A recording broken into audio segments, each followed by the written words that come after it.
Okay. Assalamu alaikum. Good evening. Bismillahirrahmanirrahim. In the name of God, the merciful and beneficent. Welcome to the ISG, the Islam Social Justice and Interreligious Engagement Spring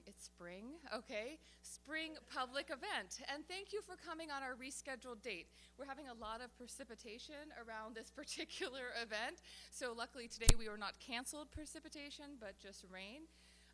It is a pleasure to host our speaker tonight, and I will come to that, to introducing him in a moment, and then I will turn over the evening to listen to him.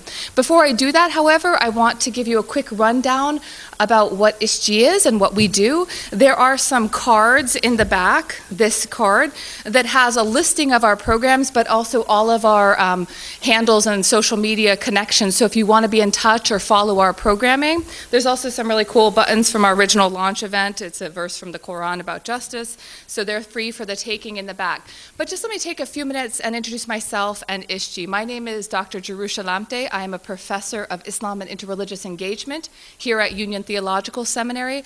I'm also the director of ISG. What ISG is it is a public and academic hybrid program hosted here and incubated here at Union Theological Seminary. What it does is it has a master's degree program in Islam and interreligious engagement. For any of you who may be interested in that program, I'm happy to speak with you more or direct you to the online resources about the program structure. We also offer courses and things like that within the curriculum. In addition to that, we do a number of public programming events, including the public events like this evening and the one in the fall.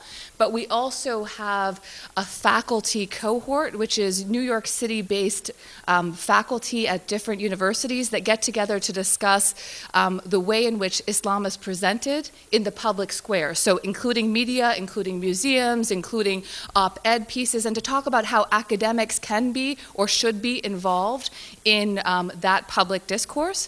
In addition to that, we host every January something called the Muslim Women Leaders Program, which is a program that brings about 20 self-identified Muslim women leaders to Union for 3 days in which we work together and learn together and from each other. But it's an opportunity for a particular population of people to have the space not to be explaining their identity or presence, and to really be learning from each other. And it's been a really great success. And I have to say for myself, one of the wonderful pleasures of ISG as a whole, just to see how valuable the making of space is in that way. We do a lot of skill development in terms of media training and learning about the Islamic tradition, but mostly it's about cultivating that community. And one of the most, I think, positive manifestations of that is that most people who come to the program the following year have been recommended by alum from the previous year. So that creates a sort of network. The other things we do are we have a graduation award that is a monetary award given to a Union student who kind of excels in Islam, social justice, and interreligious engagement. And then I think the final thing I will mention is that we are, I don't want to say governed, but we have an advisory council, which is a collection of scholars, but not just scholars, also people who work in the public sphere in a variety of capacities within either they're focused on Islam, either they're focused on interreligious engagement, or they're focused on social justice issues, and they come from diverse traditions, but also no traditions, humanistic and ethical backgrounds. And what they serve as for ISG is really our think tank and brain. And so when we want to do programming, we go to this group of people and we say, what should we do? Who should we have here? Who should we invite to speak? What voices need to be heard?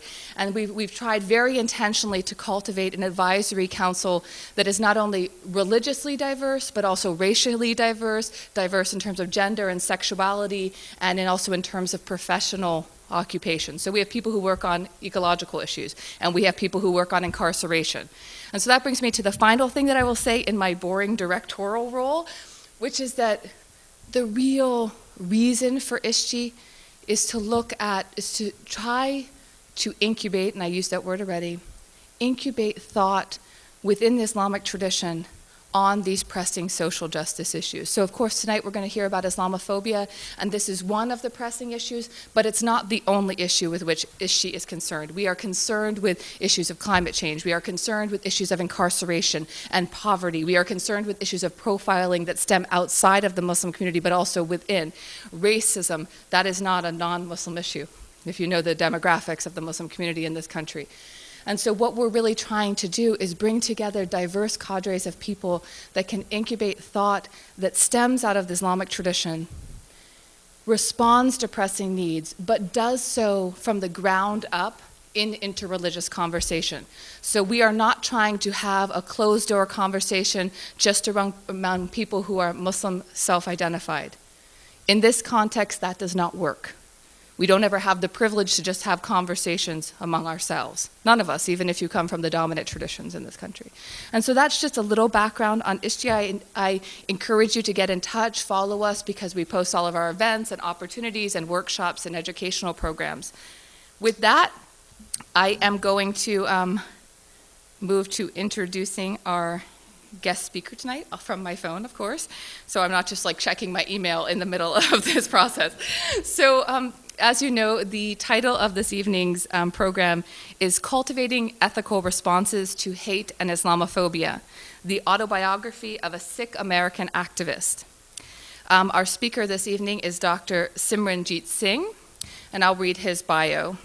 Dr. Simran Jeet Singh is an award-winning educator, writer, activist, and scholar who believes deeply that love, equity, and justice are closely intertwined. He is a professor of religion at Trinity University and senior religion fellow for the Sikh Coalition. He currently serves as the Henry R. Luce Fellow for Religion in International Affairs at NYU's Center for Religion and Media, and he is also on the board of the Religion News Association. Simran holds graduate degrees from Harvard University and Columbia University, enjoys running marathons, and lives with his wife and daughter, soon to be, inshallah, daughters, on the Upper East Side of Manhattan. It is my deep pleasure, not just because of his professional and academic and work background, but because he's someone I admire and frankly like. and so it's a great pleasure to host him here this evening. So with that, I welcome Dr. Singh to the conversation. Thank you so much.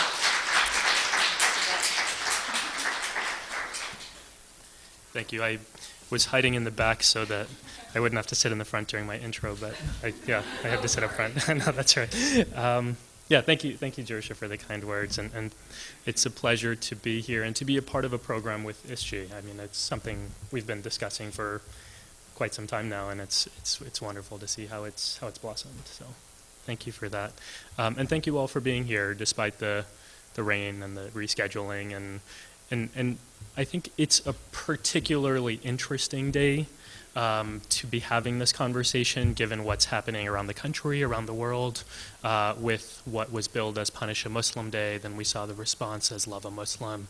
And so there's a lot of conversation happening in our circles about what it means to be an ally, an accomplice, in support of. And I want to think about that a little bit together today. I'll open with a short reflection on why this is something I've been thinking about for some time recently.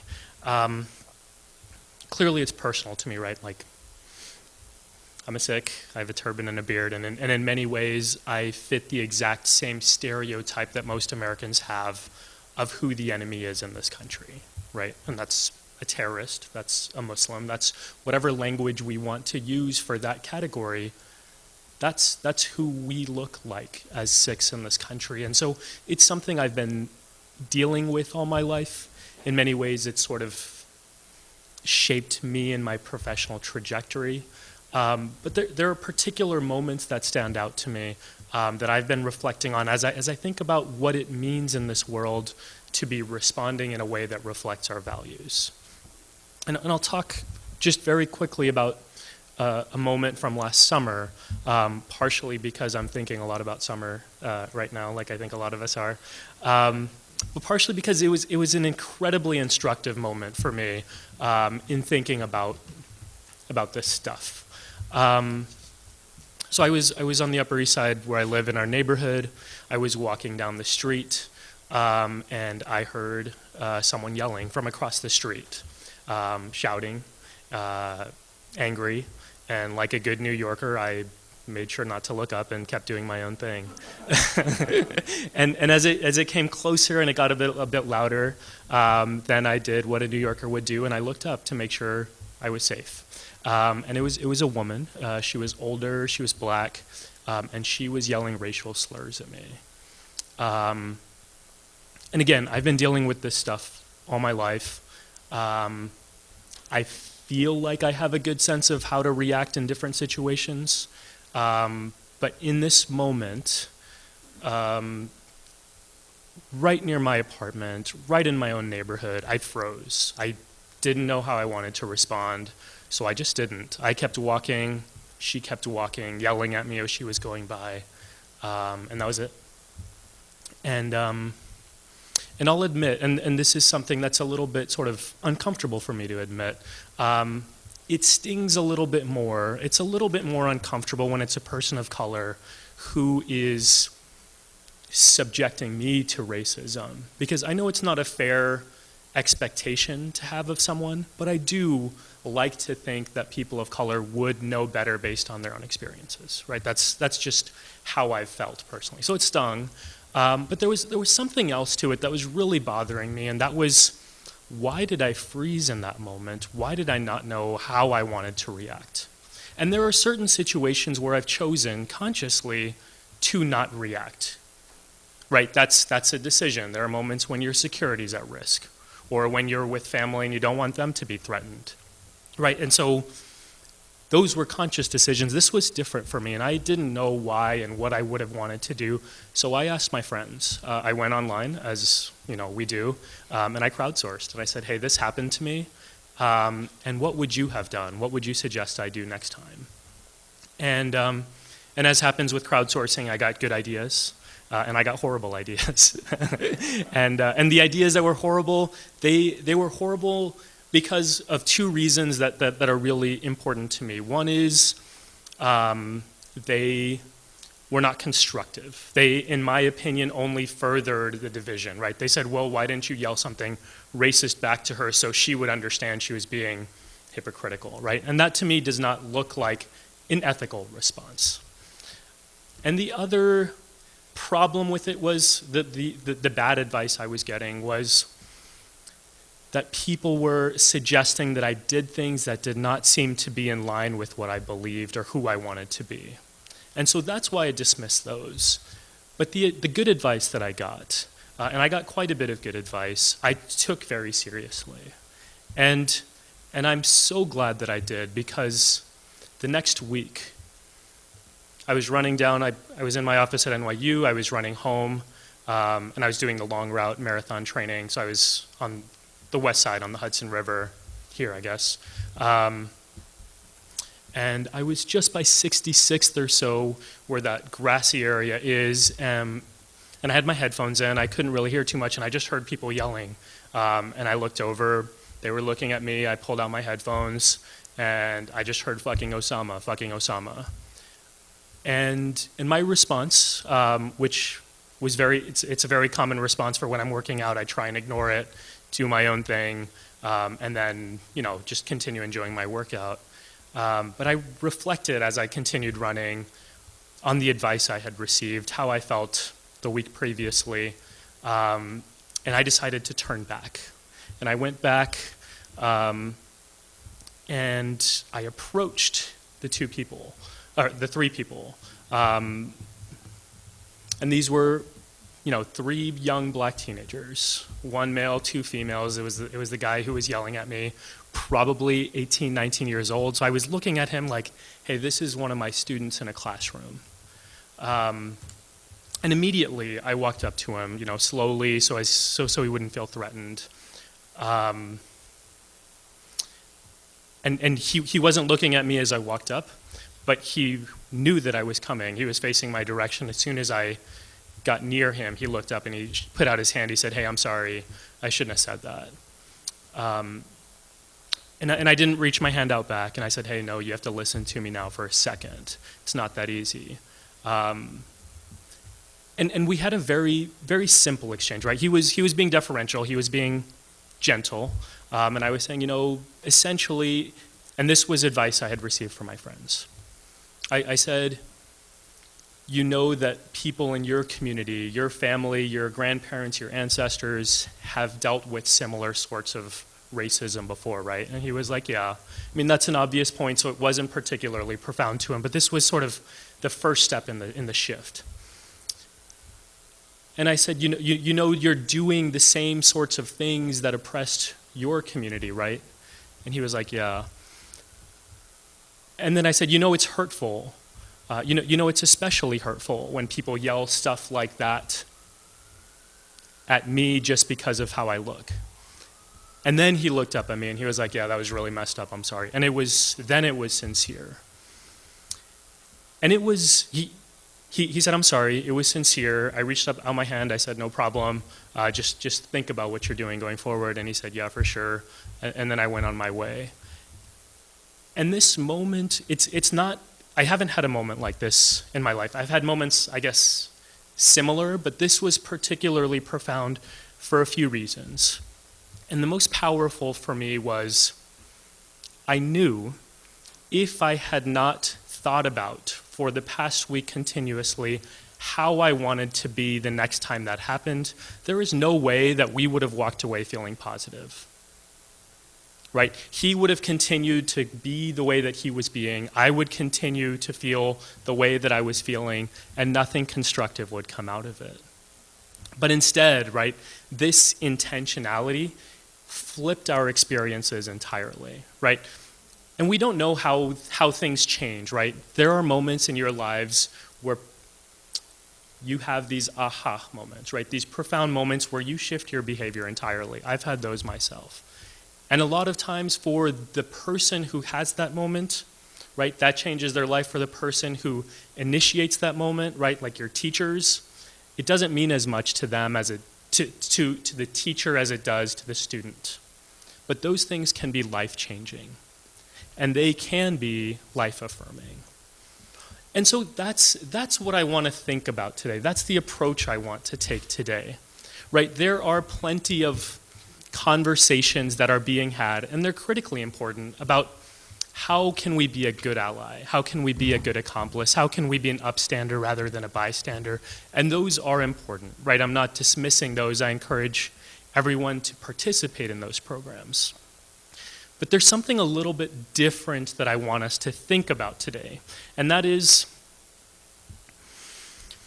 how do we cultivate ethical responses to hate and Islamophobia? And that's why I came up with this creative title of Cultivating Ethical Responses to Hate and Islamophobia.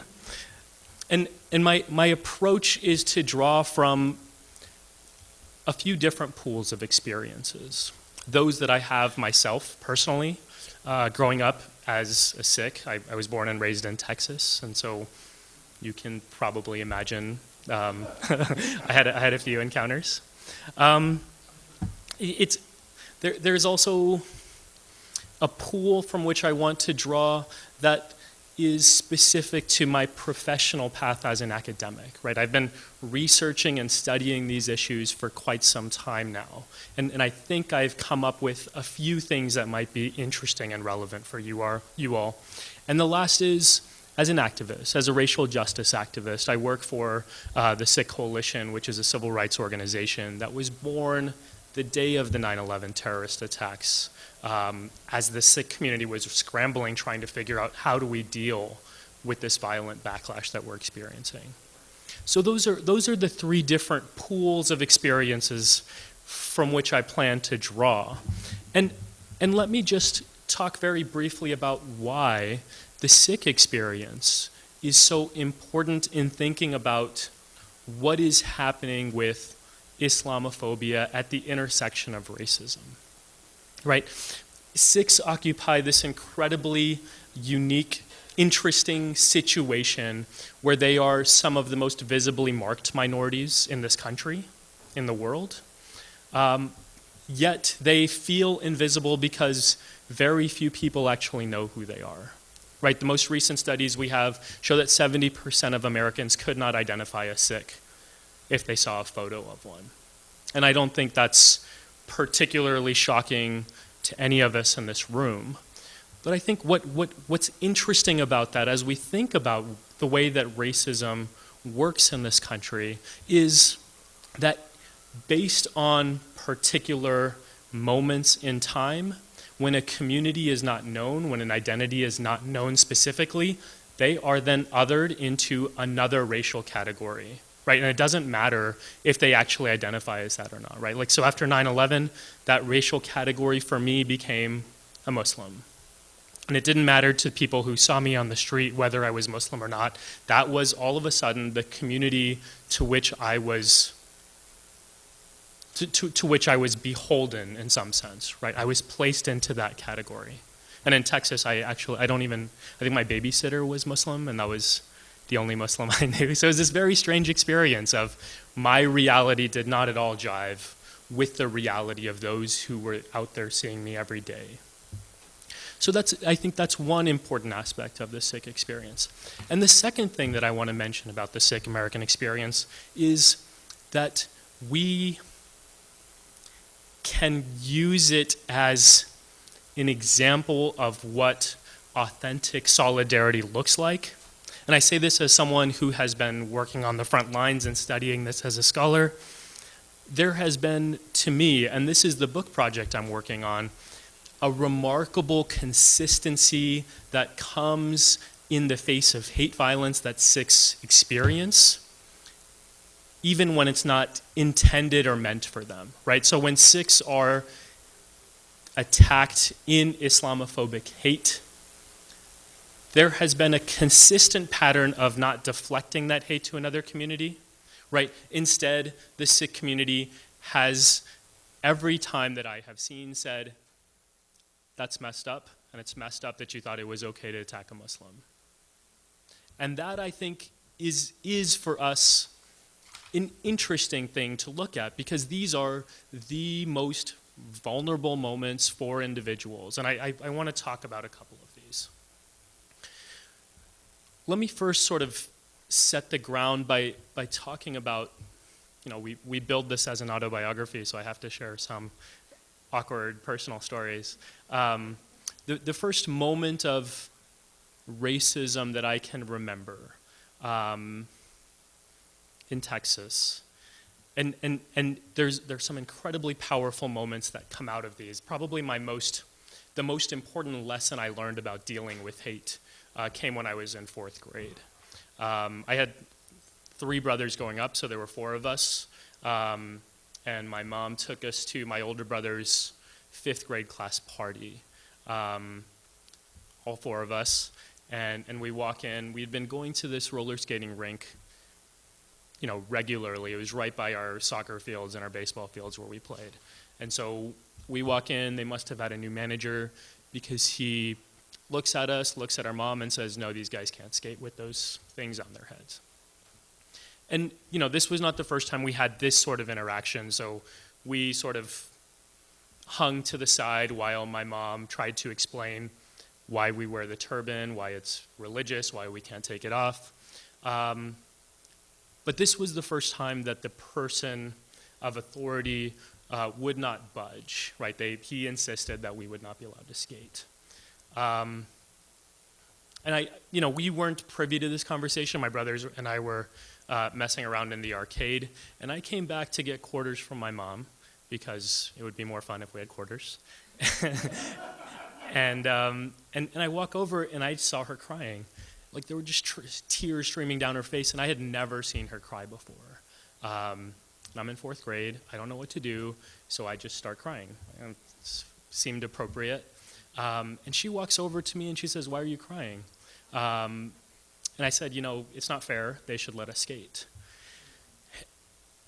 And I looked at her, and I was like, isn't that obvious? Like, isn't that why you're crying? And her response was like, it shocked me, right? She said, no, that's not why I'm crying. I'm crying out of happiness. I was like, what are you talking about? And she said, we're so lucky that we have this community. I just talked to the teachers and the parents, and we're all going to walk out. We're boycotting this place. And it was, for me, and I mean, clearly it left an incredible impression on me. Here I am 30-ish years later, and still, like, I can see that moment. And there were a few things that really stuck out there in terms of thinking about what ethical activism looks like, right? First of all, her commitment to her principles in a moment, and I'm a father now, right? In a moment when she felt entirely helpless, her kids were experiencing discrimination, she couldn't do anything about it. It would have been completely understandable for her to say, okay, take those turbans off and go have fun and skate, right? My friends were doing that at the time, and my mom could have done that. But her commitment to her principles would not let her do that. And I've talked to her since, and she said it didn't even cross my mind, right? It's not something I was willing to do. And then the other sorts of things that emerge from this lesson for me. Her ability to see positivity in this moment of nastiness, right, of real discrimination. That encapsulates a core value, a core Sikh value that we call jaridikala, the everlasting optimism. There's never a moment in which you don't see divinity in your world or in your situation. And for my mom to live that in that moment was shocking to me, right? I had a completely different response, and that had a profound impact on me. And the third thing I took from that moment was that my mom, she knew very well that we could have walked out, the four of us, the five of us, right, my brothers and her. And instead, she said, let's mobilize our community, right?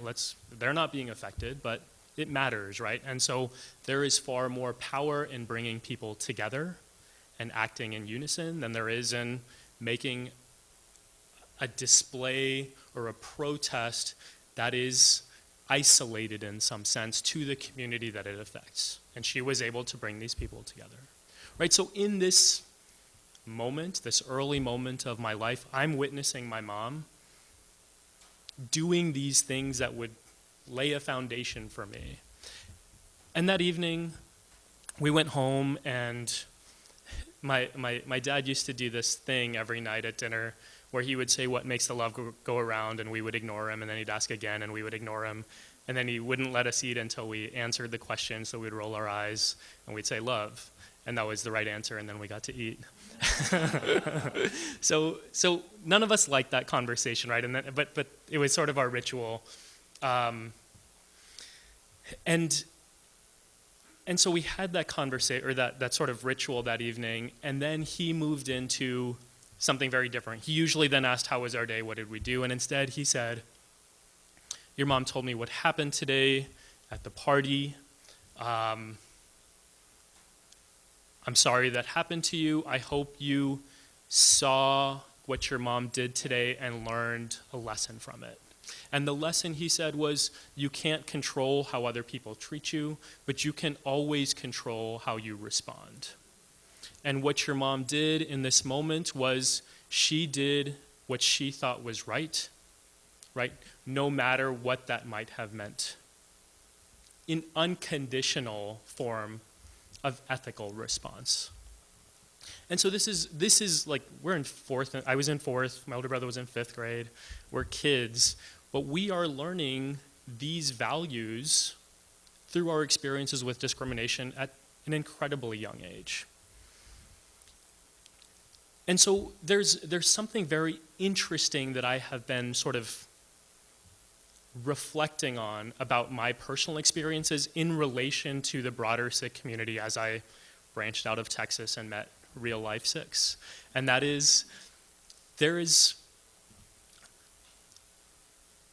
these moments of adversity can really shape you if you handle them in a particular way.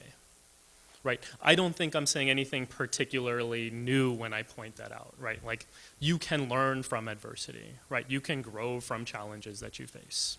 Yeah. Now, there's something unique about the Sikh experience that I think conditions the community to respond to hate in a particular way.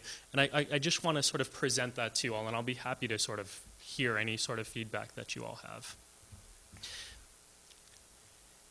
In this country, to grow up as a religious minority in which your faith is visible, right, means that you are constantly expected to answer questions about why you look the way you do. Right? This isn't just something about religious minorities, but it's something that I felt in a way that I don't think my friends really felt. Elementary school, middle school, high school, I am constantly asked, why do you wear that thing on your head? What does it mean? What does it represent? And so from a very young age, I had to, and my friends who are Sikhs had to learn what the turban represents, and particularly how to frame that in terms of values, right? So if you ask me, in elementary school, I had an easy, quick response every time. The turban to me, I wear a turban because it represents a commitment to my faith, and it represents my core values of love, service, justice, equality, right? Like that is something that a 5th grader can say, a 10th grader can say, and it means something. But it means something that's very personal in the sense that the turban means something to me that it wouldn't mean to anybody else who has those same values. But it's also personal in the sense that I was pushed from childhood to know what my values are in a way that most young people in this country aren't. Right? We don't have these conversations as a society. We don't teach leadership, really. We don't teach values. So, okay, that's one side of the story that I think is interesting, right? Being a visible minority, especially a visible religious minority, puts you in a place where you have to articulate what your values are. And the second step of this is that when you are a visible religious minority and you have a sense of what your values are, you then feel an obligation to live those values because you recognize that most people who see you might not ever encounter somebody else who practices your religion, and you feel like you're constantly representing that community. Right, I felt growing up always that I was an ambassador of Sikhism. My parents would tell me that, right? Like I was a kid, they would say, don't cut in line because then people will think Sikhs are line cutters. And it was probably a way for them to like get me to do what they wanted me to do. But it was also this incredibly powerful vehicle for teaching someone to practice ethics on a daily basis. So I'm not cutting in line because it's not the right thing to do, but also because that will reflect on my community. I'm not shoplifting, I'm not doing things that I don't think I should be doing because I'm trying to represent my community. And some people recognize this as an unfair burden that minorities have to bear, right? And I recognize that. I understand that. Many of my friends feel this way. I know that it's a real thing. But I never felt that way, personally. And my brothers, we've talked and they've never felt that way. And so when I talk to them, we've always felt that it was something that helped us become better people. And it was a weird thing because in high school we never really had the language to talk about this stuff. I mean, we didn't really talk about this stuff, but we had this sense that it was empowering in some way, right? We liked how we looked. We liked that it presented certain challenges to us that created adversity where we could grow, right? Again, not anything particular to the Sikh community, but there are particularities there that aren't representable in other communities, right, or other experiences. I never had language or words. I could never tell my friends why or how I felt about my own identity until I got to graduate school. And I did my theory and method course was here in Columbia Religion, so in that corner of 120th and Claremont. And we read Saba Mahmood, who I'm guessing some of you have read if you're part of this program. And her book, Politics of Piety, was the first time that I was able to put into words, but also understand myself in a way that I never had before. And what she says is this. She opens by saying everybody talks about Muslim women who wear the hijab as being oppressed, but nobody ever actually talks to Muslim women. So why don't we talk to them and see what they think about their experiences? And what she found was many Muslim women described quite the opposite, that for them, hijab was actually liberating, not oppressive. And the way she describes this process, and the way the women often describe this process, is very similar to how I felt personally. That by choosing to be different and holding yourself accountable to a particular standard, you then have the opportunity, right, the burden, but also the opportunity to practice your values on a daily basis because you are held accountable. Publicly, you are declaring that this is who I am, this is what I believe, and this is what I'll do. So my argument to you all, right, is not just that it's important to know what our values are, right? Like, we all know what we believe. There's something different about putting those beliefs into practice, right? These values that we hold mean nothing if we don't live them. And anybody who studies religion can give you, or doesn't study religion, can give you hundreds of examples of places where the values don't align with actions, right? That gap is real. And so what I came to understand about myself and about my experiences was that I felt empowered by my religious identity because it pushed me to cultivate my ethical self. It was liberating because it was agentive, right? I never felt it as oppressive. I felt freed by this because I felt empowered by it. So that when things became difficult, and this is something that I will submit to you, I see time and time again from the Sikh community, when things become difficult, right, in the moments of the most extreme hate crimes, their response aligns with the values. And that is something that, I mean, it's incredible to witness. I'll give you an example at the risk of embarrassing my friend in the back.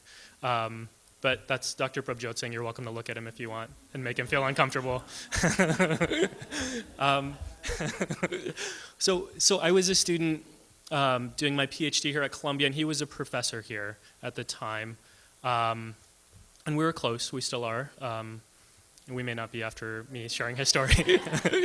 But we were close then. And one night, he had dinner with his wife and his son and his brother at the time. Well, they're still brothers. And they were living on the Upper East Side, right? Spanish Harlem? Yeah. And they just had dinner. He dropped his wife and son off at home. He went for a walk, and he was accosted by a group of about 24 kids, teenagers, who were on bikes, beat him brutally, yelled racial slurs, pulled at his beard.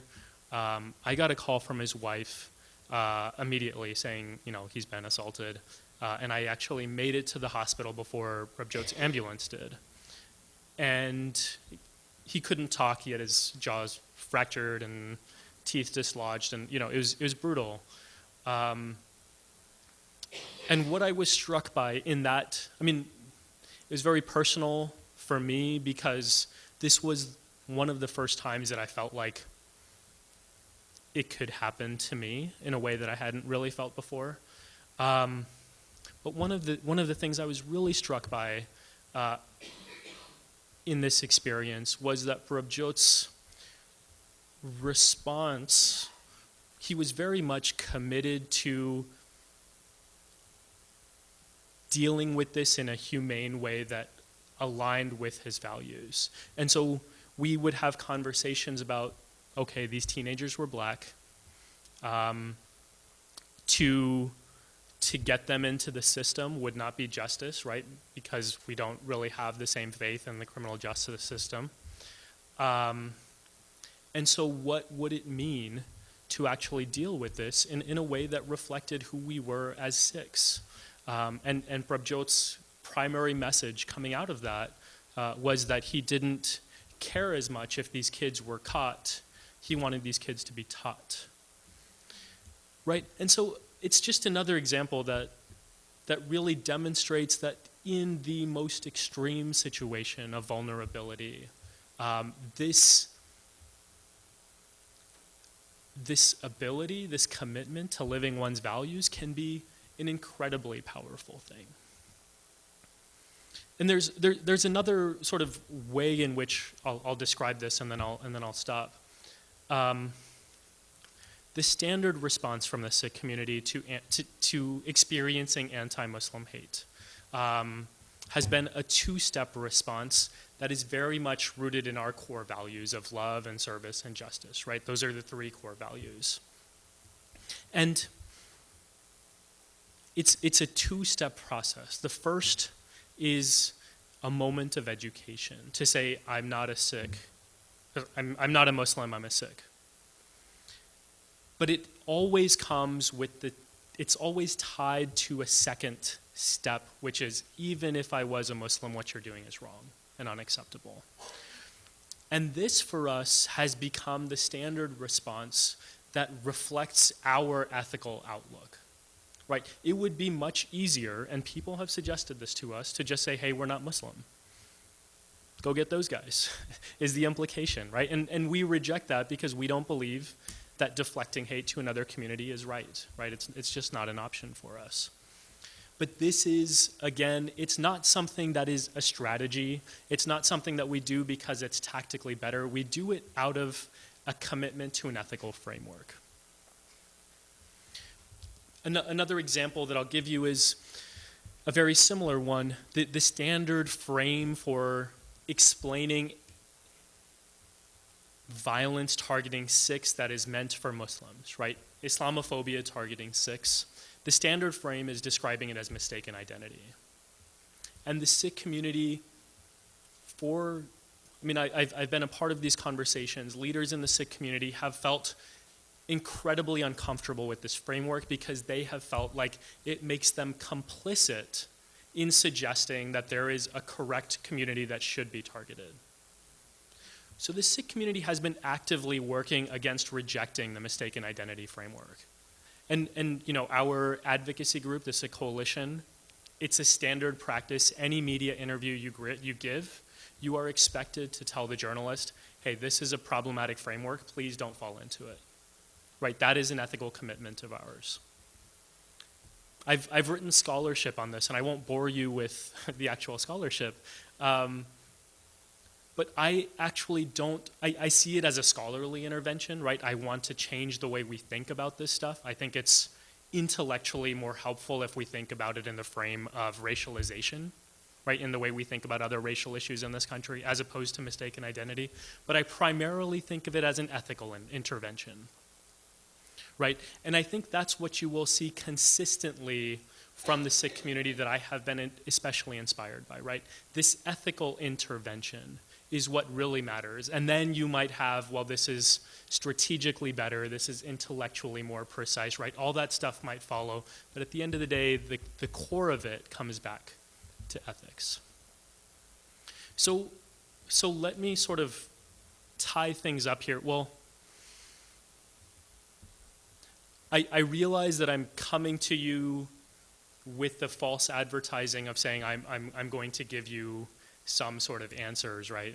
I know that's implicit in any sort of talk like this, but I am a professor, so I know you expected that I wouldn't actually give answers.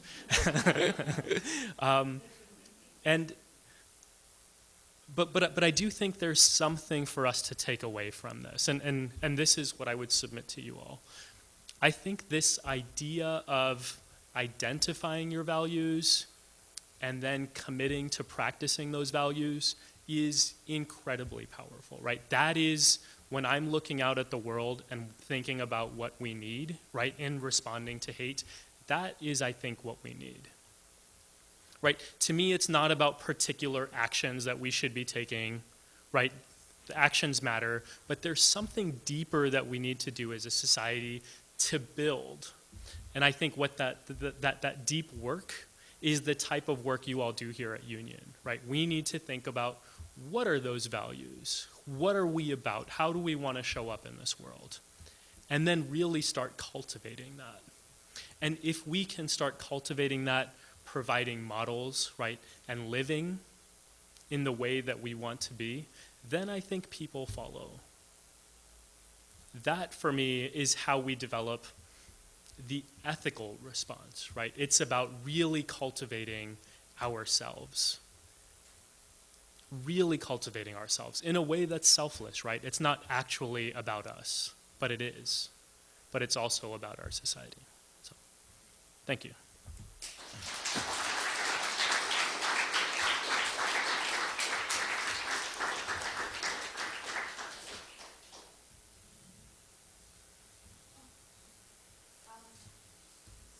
At this point, get this one off that one.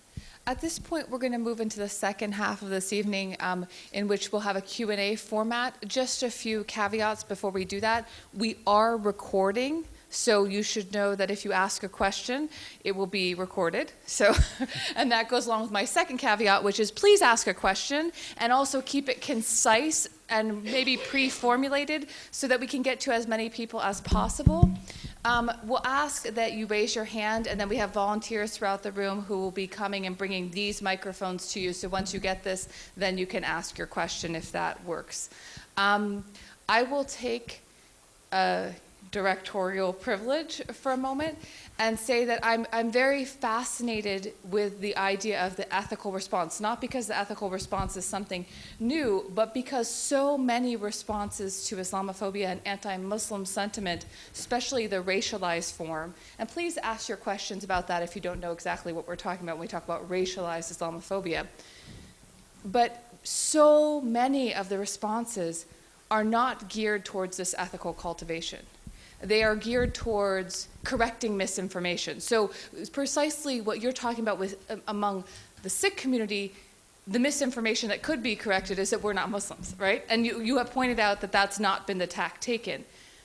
But in many other responses to Islamophobia, the correction of misinformation is the primary tact. So it is, no, not all Muslims are violent, and no, that's not correct, or no, this is going on. And so I'm wondering if you can think about broader responses too, and what you think is, what you think are some, what do you think is particularly effective there, or is it just the ethical, you would advocate ethical cultivation there as well? Because I know you're very well aware that that's not been maybe the primary tact. Not that people haven't responded ethically, but there has been a lot of money, a lot of human capital, a lot of labor, a lot of public campaigns invested in correcting misinformation about Muslims and about Islam. So. Yeah, and I think that's right. And there are a few things I'll say. I think the way that racism works and the way that Islamophobia works in particular, that's our topic for today. It is an incredibly complex phenomenon that requires multifaceted responses, right? So I'm not here to say that this is the only thing we should be doing, and I'm also not here to say that there are only certain ways in which we build this movement, right? I think movement building requires different levels, and dealing with misinformation is one of those challenges that we have to address. But I think what we're finding in our country right now, around the world right now, is that people aren't always moved by information, right? You have these fake news battles, and you have essentially two different worlds of reality that are clashing with one another. And people are not accepting the information that I present because they think I have a particular bias, right? And they will present an alternative fact. So So what works? What's been working for me? I think there are two things in particular that the research is showing and that I'm finding to be especially effective right now. And this is where I think, in terms of Islamophobia, where our resources should be focused. The first is in connectivity and storytelling, right? And this won't be the first time you've heard this, but people are less likely to be racist against a particular community if they know someone from that community, right? And they are less likely to dehumanize somebody if they know a real actual human who is belonging to that community. So I think this process of dehumanization can only really be curbed if we start humanizing in some way, and I think that happens through affect, through emotions, through storytelling. The second most effective way I have found, and the research is showing, to deal with racism is through demonstrating hypocrisy in some sense, right? So if someone is saying, for example, Islam is a repressive religion because it's misogynistic. It is anti-woman. And these are the 3-4 examples that they give. It is incredibly effective to show that those same issues that are being addressed, or at least presented, are present within our own society, right? So to show that misogyny is real in America, and to present Islam as this backwards tradition because some forms of Islam or Muslims live with misogyny, doesn't actually tell us anything about Islam or Muslims and their, relationship with women, because we do the same thing to our own women. And I think the person who I've been watching do this best is on Twitter, named Muslim IQ. His name is Qasim Rashid, but he every day is able to do this in a way that subverts people's thinking and demonstrates or shows them, right? It illuminates the flaws within the logic that's being presented, right? So it's not enough in this moment to simply say, you're wrong because those are falsities. We really need to sort of meet people where they are and demonstrate to them that the flaws within their own logic, so that they're then more open to responding in a way that's meaningful. So if you do have a question, please just raise your hand, and then one of these two people will come to you.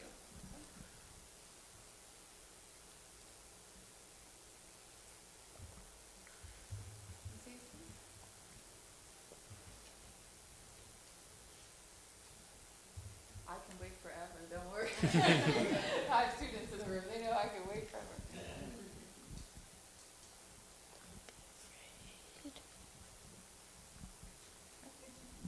Go ahead. And when you get the microphone, please press the button so the green light comes on. Hello. I come from a policy background before coming here to seminary, and so I'm always sort of interested in, like, okay, so how do we kind of zoom out and implement this kind of on a broader level? So like what you were speaking to about like how to cultivate, our own values and apply those to our own actions were very powerful for me, and I'm definitely going to do a lot of thinking on that. I'm also wondering how do we make that happen kind of on a wider level with policymakers, with educators, with community leaders? Do you have any thoughts on that? Yeah, I mean, the easy answer is to say we should teach this stuff, right? Like that's what I think, that's what I believe. But the deeper answer, I think, is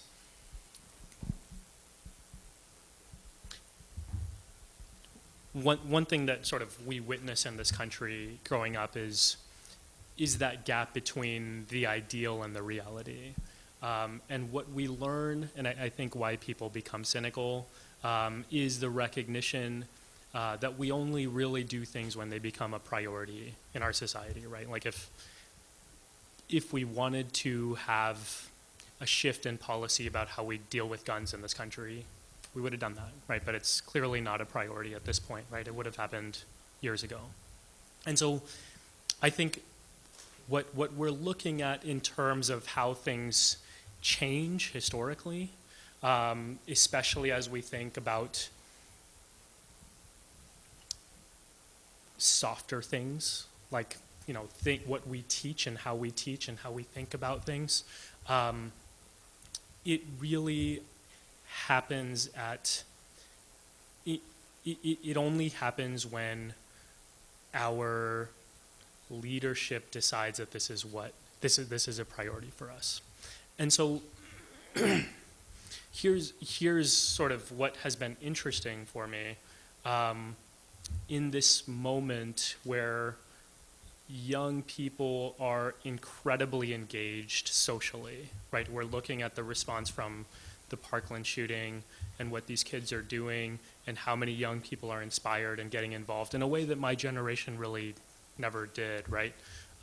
There is, I think, a real opportunity for us to think about how do we shape these young leaders who really want to make a difference, and how do we channel that energy into something that's deeper than simply action, right? It has to be rooted in something more than that. And I think that's where I'm seeing the opportunity. I think for us to figure out as a community how to access these young people, right? Whether that's through developing programs, whether that's through inculcating this through our leadership, you know, that I think is work we need to figure out. But I think what I'm feeling is an urgency that's coming out of inspiration, recognizing that there's an opening in a way that I've never seen before to actually make this a reality.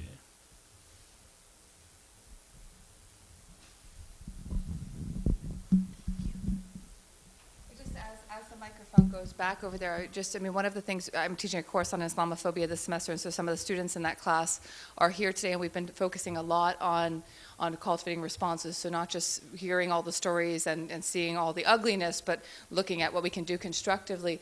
So one thing I would just interject here, which I think is really important for this conversation, is that, you know, a lot of the literature and research in the field, a lot of the times when we encounter anti-Muslim hate or bias or even Islamophobia, we tend to focus on the personal aspects of it, the individual manifestations of it, the encounters on the street. And so I hear in Carolyn's question about policy a hint towards the fact that what we're dealing with here is not just interpersonal hate or bias. We're dealing with structural hate or bias as well. We're dealing with policies and profiling and laws and military interventions that are part of the structure. And so that's, you know, our strategies and how we target both and in ethical ways. Okay. Hi, I have a microphone. Thank you so much for being here. I'm really the education, first the informing, and then the still wouldn't be okay. I'm curious in your activism work, how much you then, as a Sikh community that's distinctive from the Muslim community, feel called to have a feedback loop with the Muslim community as you're creating your response that's coming from your values. And I was wondering if you could speak to that. Tell me what you mean by feedback loop. So when you were offering doing the education and then it wouldn't be okay, how much are you talking with other Muslims about what their community is needing versus what you're needing to do when you're responding to your own physical violence? I see. Okay. A few ways. Yeah, it's a good question. I think so. The first thing I'll say is I'm in this a little deeper than most Sikhs. I've been teaching Islamic studies for the past few years, so in Texas, and so yeah, very confusing to people who see me and I say I'm not a Muslim, but I'm holding a Quran, and yeah. But yeah, so let me before I answer your question, let me tell you something interesting I've been experiencing personally the last year and a half or so, and that is there have been many moments where I have actually not done step number one. That example where I mentioned the kid yelling at me while I was running, I never said, I'm not a Muslim. Don't call me a terrorist because I'm a Sikh. Like I never even got there. It was a very different conversation, and I haven't actually, in many ways, in some senses, in some moments, it doesn't seem necessary because you're doing something deeper, and that is actually confronting the racism or the hate at its core. So that's just a caveat to this response. It's something that's sort of been surprising to me the last 18 months or so. How are we in conversation with Muslims? I would say 3 ways in particular. It always has to be grassroots, right? So your local communities. That's where these conversations are most important.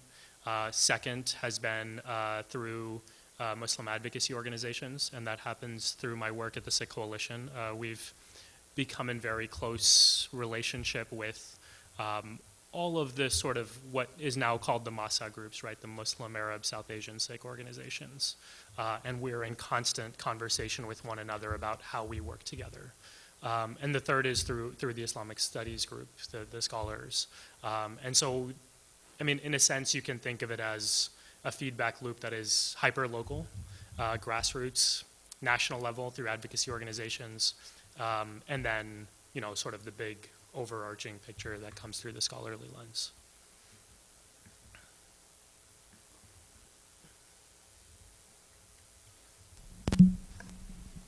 Hi. Maybe I misunderstood you, but I think you used the phrase, "we know who we are." And I think that's one of the real problems in this country, that historically, and because of social mobility and economic conditions and all sorts of other reasons, Americans don't know very often who they are. They only know who they're against.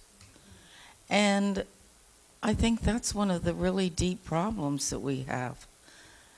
I don't know what we can do about it either, because we don't have a very good educational system which helps people learn who they are, and people don't read anymore. I mean, I'm not talking about this group, but what do we do about this? It's not an easy thing to resolve. Yeah, I agree with you. I mean, I don't have an easy solution for us in that regard. I think where I see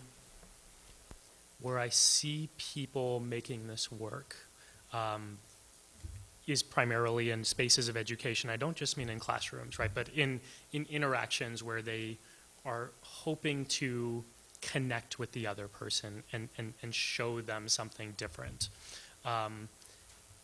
Where I see it working is when people lean into core shared values and then demonstrating that there is a misalignment between what they say they believe and how they're acting. And so, a very simple example of that would be you're talking to someone and you say, we have this shared belief of a connectedness of humanity, that all people are equal and have equal opportunities. And you find that common ground, whatever it may be, but let's take that as an example. And then if you can push into, well, you are actually advocating for inequality, right? Some sort of discrimination against that person. If you're able to show people that their values are misaligned with their actions, they're willing to recognize that usually, right? If you can get past that denial of, or the insistence that, you have false information. But if you're able to make that move of, hey, what you're saying doesn't line up with what you actually are doing, I have found people willing to admit, and that's the first step, right? And acknowledgement is sort of where you want people to begin. Again, not a real solution to all the messiness, but it's something that I think has been working, that I've been seeing. Hi, my name is Prabita. I was wondering, after the spate of acts of terrorism in Europe, did the Sikh community there experience the same backlash that the U.S. community did after 9/11? And if not, why do you think that is? They have not, to the extent that we've seen in the U.S. So, okay, now is a good time to mention that, in case you didn't know, Islamophobia is a global phenomenon. It's not just American. It's not just post 9/11. It has historical roots. I probably should have said that at some point, but I know you're a union crew, so I don't feel like I need to say all these things. What we see in Europe and in India in terms of the connection between how Islamophobia affects Sikhs is very different than what we see in the U.S. And the reason for that is in the U.S. we are looking at the intersection of Islamophobia, racism, and ignorance, whereas in the UK you're really just seeing this the sort of situation of Islamophobia and racism. The ignorance issue isn't really there in the same way. Most folks, the UK colonial power, a lot of Sikhs immigrated to Commonwealth, and so most people in the Commonwealth, whether we're talking about Canada, Australia, the UK, I walk on the street and people know that I'm a Sikh, right? It's a very sort of commonplace recognition in a way that it's not here. And so that conflation of Sikhs and Muslims is not the same sort of thing as you're seeing here. It happens, and it happens often enough that scholars are working on it and there are advocacy organizations there. But not in this, like in the US right now, we are on track in 2018, the highest rate we've seen of anti-Sikh violence, not all of which is intended for Muslims, but a lot of which is, and that's an average of one incident per week. And so we're not seeing those rates in Europe, despite the issues of terrorism that they're facing.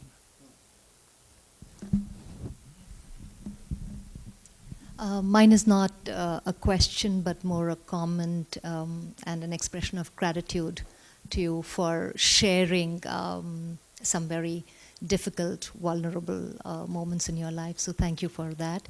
And I salute the Chardi Kala spirit that you bring in. I think it's what you shared psychologically is also very powerful in terms of building a narrative of love, justice, and service. And not just as a way of really protecting yourself or, so if we could just look at it as personal as well as in the community around, just building a narrative which is more positive and more, more empowering than excluding or, So I just wanted to thank you for that. So great, thank you. Yeah, thank you. Thank you. Yeah, that makes sense. And one of the things I've been very pleased to see is that this,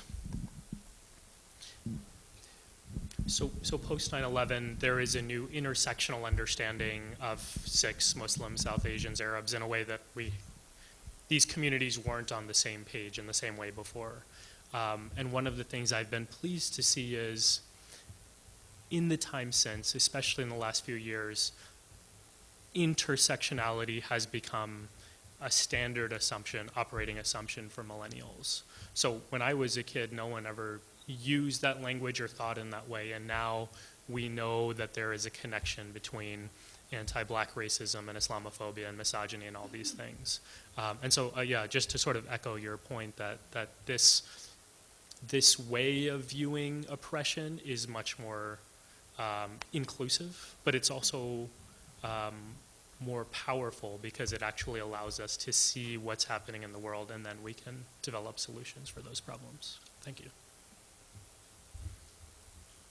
Okay, two things that struck me about the talk is when we had this idea that a minority that didn't oppress doesn't or shouldn't oppress other people. Mm-hmm. I have a problem with that because apparently that's not the case. Now again, the other thing is that in a way I have the same thing. When you were talking about things that happened in Texas, Mm-hmm. I could think, well, I'm a native New Yorker, so I can say, well, I expect that from Texas, right? Go back to a Texas or, that's Right, the stereotype. people are like, Yeah. right? But then I hear this other story where in New York, a guy was beaten up. Right, right. So, I have that same kind of disconnect Hmm. in my own life.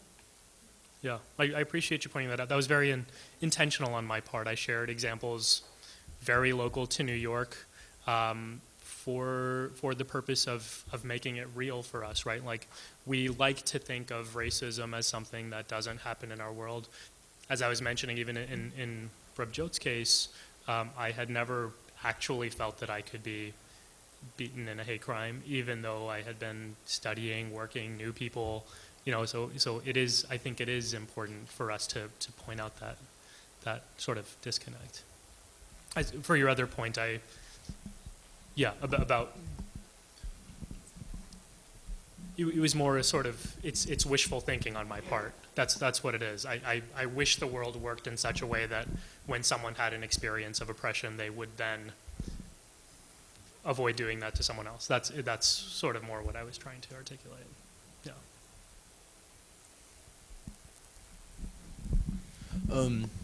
Hey, my name is CJ. I am actually here with a group of undergrads from a college southwest of Atlanta, Georgia.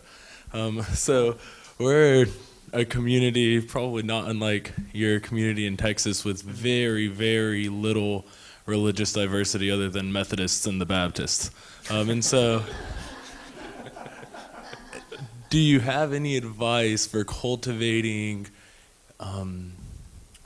conversation surrounding Islamophobia and racially charged Islamophobia in a community of a lot of white Christians? Yeah. I mean, what I'd suggest, and this is just one suggestion. There are lots of good things people are doing around the country that are really meaningful. What I would suggest is there are local Muslims and Sikhs and Arabs and South Asians. There will be. So find them and invite them and make them feel comfortable to come, right? There is a real concern that people have of why are people inviting me? What might happen to me? So I think that's one. And two, a lot of these communities, my community growing up in San Antonio, there was no professionally trained person who could talk about issues like this. And so we just didn't ever talk about it, right? Like, people didn't feel comfortable because it wasn't their job, they weren't trained, and they couldn't speak publicly. And so think about if the local Muslim community is comfortable with this, think about inviting somebody to help facilitate that conversation and not necessarily speak on that community's behalf, but to sort of help represent them, help them think through issues, and help sort of cultivate that work. Like I think what Dr. Lamptey was saying earlier about what ISGIA is doing, about it's bringing in Muslim women, training them, all this stuff takes work. And so if you can start thinking about your own community and how you really grow people, I think that's a really simple thing to do that really doesn't take much more than identifying people you care about and then organizing spaces, comfortable, safe spaces for conversations. Thank you, and thanks for coming all the way from Atlanta just for me. I'm really touched. Before the next question, the question comes here is asked, I would just interject two things to the group visiting. One is that if I can be of a resource in any way, shape, or form, I'm happy to do that, and ISGIA is certainly happy to do that. And the other thing I want to point out, we were actually talking about this morning in my class, is that I've taught a whole semester almost on Islamophobia, and we've talked very, very little about Islam. And the reason why I point that out is because I think sometimes when we try to combat such things, such manifestations of bias, because that's really what we're talking about here, not just lack of information or experience of Muslims, that we sometimes think that we need living specimens to actually help us unlearn or learn what we need to know. And I do think that that's true, and I think it's part of the puzzle, but I also think there's so much work that can be done even within a community. So it's possible to learn about what Islamophobia is and how it manifests and not be guided through that process by someone who is targeted by it. There's actually conversations you can have even if the diversity is not present. Now, is it great to hear those voices and hear those stories, and does that have an effective impact? Absolutely. And there are some really great walkthroughs of, listen, this is a form of bias, and as much as, just let's take it into the racial sphere for a second, as much as the fact that, you know, white majority people in this country would like black people to help them get over their racism, there's a lot of work white people can do on their own. And it's the same in this situation. There's a lot of work that can be done because we're not talking about just lack of experience or just lack of information. We're talking about bias that enables us to dehumanize people and to sit back and allow that dehumanization to take place. And that work can be done. So it's multiple pronged strategies, and I just interjected. Here you go. Hi, I'm Robin. You said that in the interaction with the teenage boy when you were running, you don't think it would have gone the way that it did if you hadn't had that interaction a week or so before with someone else that was very similar. And I'm wondering if you think there's a way to do that kind of thinking about those situations and plan ahead for scenarios like that, so it doesn't have to take until the second time if there can be that kind of caring intervention on the first interaction. For sure. And so this, I mean, I think a lot of what I'm advocating for in terms of reflecting on values, it's very intentional, right? And for certain people in this country, they have to think about how they want to respond to racism more than other people, right? So for them, it's far more intentional because it is a means for survival. For other people who don't have to deal with these issues on a day-to-day basis, that's what I'm here trying to really push for, right? Like, you may not be thinking about racism as something that's urgently pressing that might threaten your safety and security, but there is a way we can do this work, right? In a way that really inflects on every aspect of your life and sets you up for success in every situation that you encounter, right? That's really my approach, right? It's not necessarily, right? That's why I'm not up here saying these are the 5 to 10 things that you should do, because I don't think life works that way, right? We all have different experiences. We all have, we all have different experiences. We all have different lives. And actually, at the end of the day, we all have different core values, right? So I'm not even up here saying these are the 3 to 5 things that you should believe. But what's helpful, I think, is really digging deep and thinking about what kind of person you want to be, so that and practicing that so that it comes out more naturally. So that's part of the answer, right? Sort of a 30-second recap of the talk. But your question is a pointed one, right? Like, well, what about the practice of visualizing particular scenarios so that you can think about or plan or prepare how you want to live in that way? And I think that's important. I mean, I think this is, I'm a sports guy, so this is what I always go back to, but like my coaches always said, if you don't visualize how you want, I was a soccer player primarily, but if you don't visualize where you want the ball to go in the net on a penalty kick, right, like you're not really ever setting yourself up for success. So I think that's important. I think that's work. It requires a level of reflection that most people in this country aren't willing to engage at this point. So I think it's another level for most people. I think for union students, probably not. That's sort of your thing. So yeah, I'm a big advocate for that, right? Like really think about what kinds of situations you might be in and prepare for them. Right, that's like, if we're thinking really what these bystander, upstander trainings are about, that's what they're about, right? Like, think about what might happen and think about how you want to intervene. That's important. Thank you. Hi, my name is Shep. I had 2 questions. The first question is the lack of using combating or fighting Islamophobia, but instead cultivating ethical responses, is that intentional on your part? And like kind of to avoid language of fighting and violence? And also my second question is, what can, as somebody like as myself, somebody who only knows like the East Coast, Northeast, what can you tell me about the unique situation in Texas, both in terms of issues that you face in San Antonio and also resources that are unique to Texas that you don't find, say, in New York?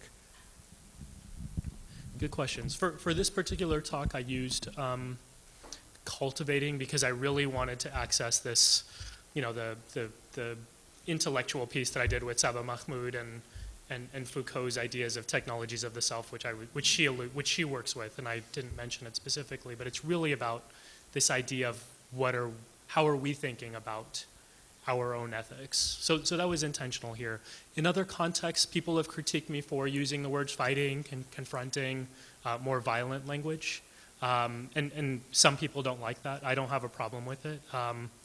My tradition teaches me that self-defense is justified. And so I actually, I don't describe myself as a pacifist or nonviolent. And this is an example of where, we might have different core values, right? Like for some people, that is a very important part of their identity. For me, my willingness to engage in justice and being willing to use force in those situations when it's called for is an important part of who I am. So that's sort of a long answer to your question, but there's something in there that I think is important for us to talk about and think about.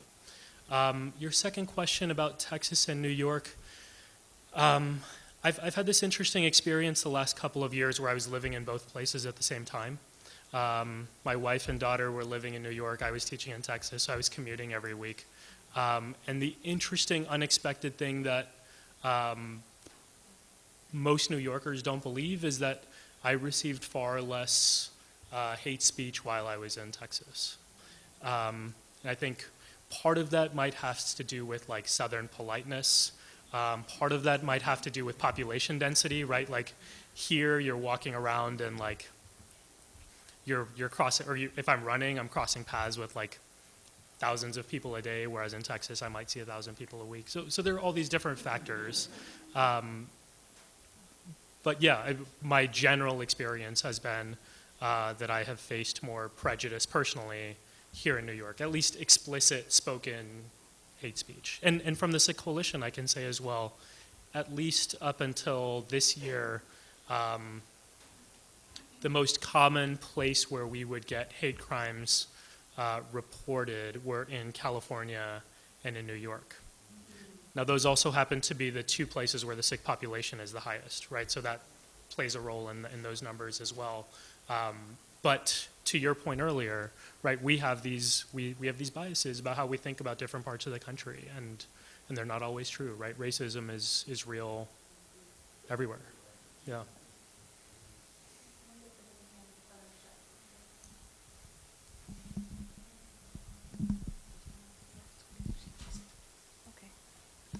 Hi. You were talking about developing values initially and sort of living each day based on those values, and I really resonate with that. And I can see that your faith has informed quite a bit of those values. I was wondering, and this was just a thought that crossed my mind, if you were to face an experience that was as violent as some of the ones that you described, I can imagine people might lose faith, and I was wondering how you sort of moved past that, I guess. Yeah, I mean, it's a question that people ask. I haven't faced anything especially violent, not to the point where I felt like my life was threatened. So I can't speak from experience to that, but a lot of times people ask, well, how do you keep faith in this moment when your community is under threat? And I think my position as a historian is really helpful because I can put things into perspective, historical perspective. And for Sikhs, it's especially easy in this moment for a few reasons. One, we as a community are clear that the violence that we face in this country is not actually targeted in the same way as it is for Muslims, right? Like we are on the receiving end of it,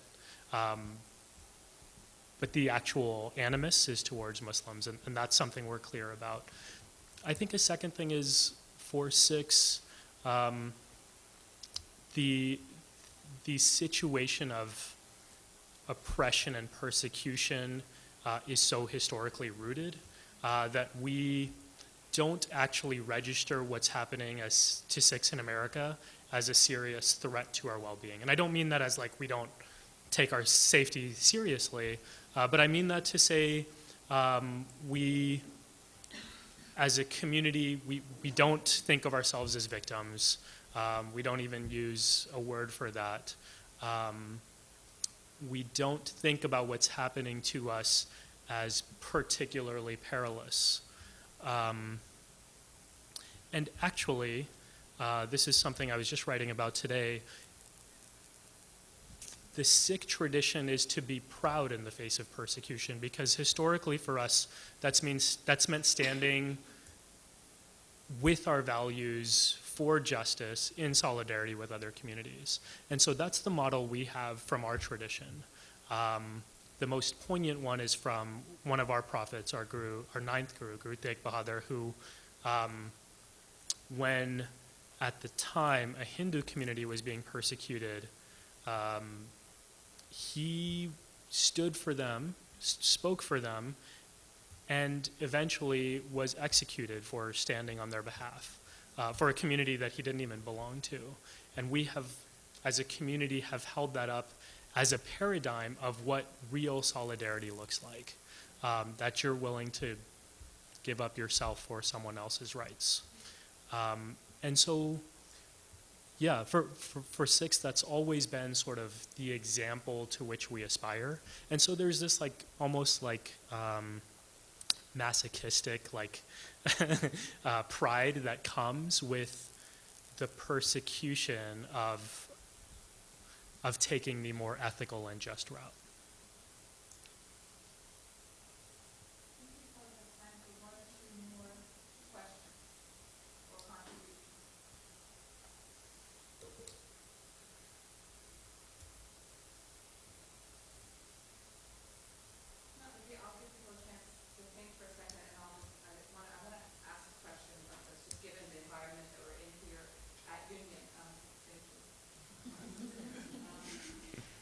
So about this, you've talked about pride, and you've also talked about the personal impact, and I do want to honor that, and I think people's personal experiences is their personal experience.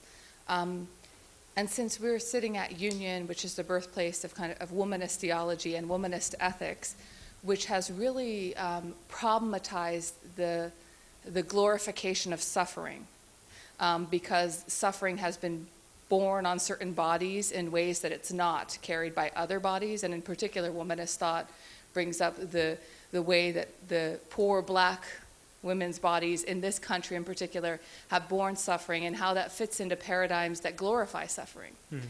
So sometimes the burden can't be held, right? I mean, so sometimes it can't result in anything positive. And so I'm wondering, from an intersectional place, how do we think into that space with valuing what you've spoken about, but also valuing this other discourse that is so prevalent here about the ways in which we might glorify suffering that is not able to be glorified.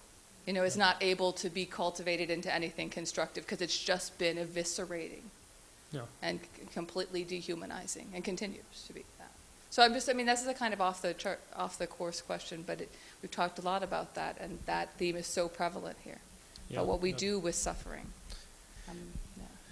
Yeah, and I haven't thought about it. I mean, honestly, I haven't thought about your question in that way. I mean,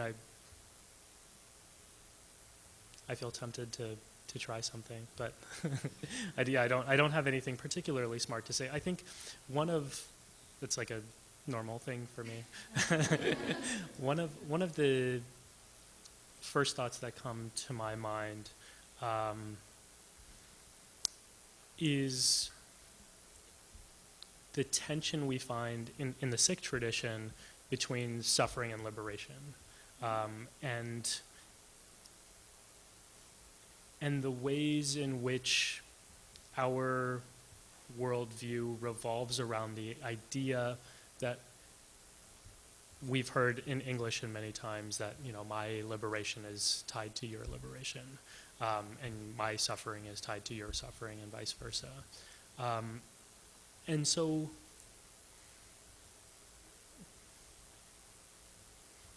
yeah, I'm just thinking about the tension between those two different experiences, and a lot of what I talked about today was, you know, suffering bears, yeah, fruit in some senses, or it can.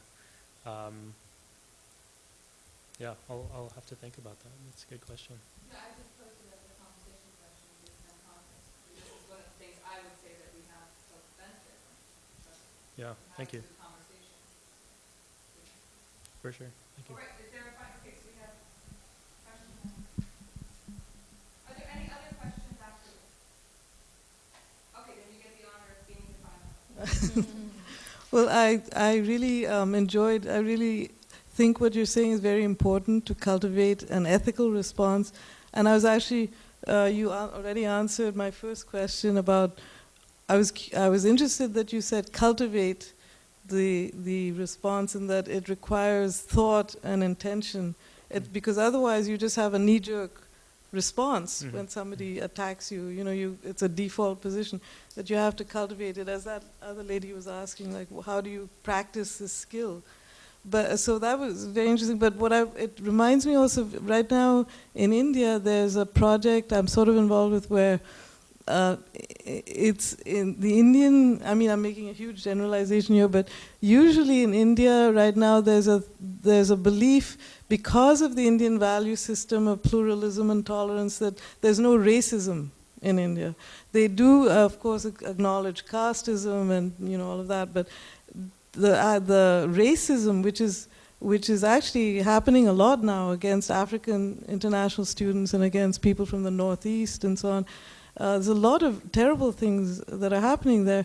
And so for the first time they had a conference there on racism just a month ago or something. They've never really discussed it. And the issue is that, there's so much in denial because they feel that we have such good values, we're not racist.